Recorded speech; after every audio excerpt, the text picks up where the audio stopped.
Nangyari, ganito. Alaga ko si Philip before, si SB19 Philip. Meron siyang brand, which is yung brand na yon. Ako ang nagtayo ng brand na yun dati. Kami, binigay ko sa, nag-meeting kami that time kasi gusto niya magkaroon ng brand.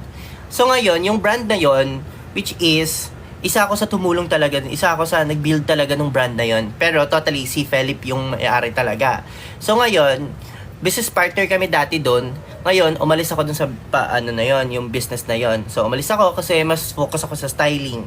So, ngayon, kahit wala na ako sa SB19, hindi na ako stylist ng SB19, pero, connected pa rin kami ni Philip.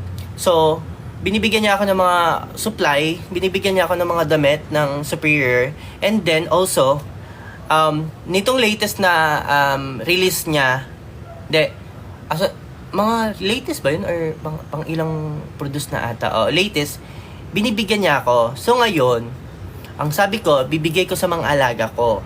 So ngayon, binigyan ko mga alaga ko. So galing kay Ken, syempre sasabihin ko, galing kay Ken, ganyan-ganyan.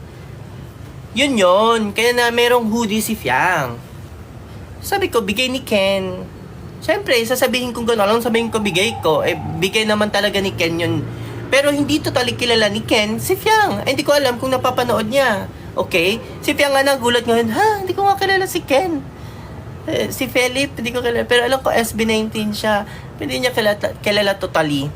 Kaya binigay. Kayo, ang kikitid ng mga utak niyo, ma-connect lang yung artist sa isang artist. Gets, ano nyo na agad? Binibigyan nyo ng meaning. Di sila close, guys. Nababasa ko, ang dami nilang, Diyos ko, ang kikitid ng mga utak nyo. Itigil nyo yan. Tinatag nyo pa ako sa Twitter. My gosh. Lahat na lang, guys. Diyos ko, day.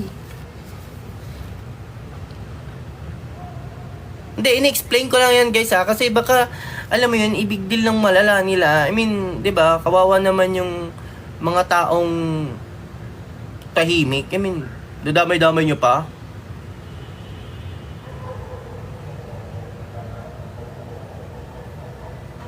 Yeah, at least, alam nyo yun, ma-defend nyo sa ganon. Hindi naman nyo kailangan i-defend, pero bahala, hayaan nyo na sila. Ako lang in-explain ko lang dito para at least, 'di ba, para manigil.